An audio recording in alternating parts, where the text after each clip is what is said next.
Just want to get one thought from you on Ted Cruz on the issue of unifying. That didn't go that well last night.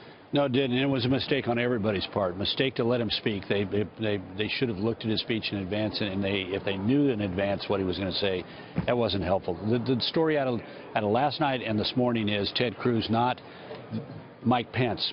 Yeah, Mike Pence, again, this was his first introduction. I thought he did a terrific job. He did. He's a wonderful guy. Loved him in the room. I got to know him when I was at the White House, and he's a terrific human being, and he got to shine last night in that sort of low-key, Midwest common sense way with self-deprecating humor, and I thought it was a great, but the story, the coverage is going to be dominated by Ted Cruz, who I don't think did himself or his own personal ambition any good. You saw this morning. Did you see this coming?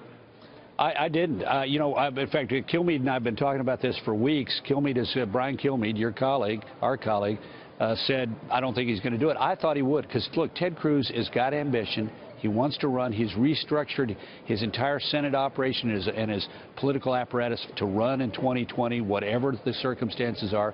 And you would have thought that, having thought that, he would have remembered Reagan, 1976, graciously supporting the man who had just beaten him in a terrible convention. I was there in Kemper Arena in 1976. That was at one acrimonious. You think this is acrimonious? This is kids' play compared to the tensions on the floor. There were fistfights on the floor of the 76 convention, and yet Reagan got up there and thought about tomorrow, graciously endorsed Ford, and then laid the predicate for 1980 by describing the shining city on the hill, the vision of America's future he thought was possible with conservative principles.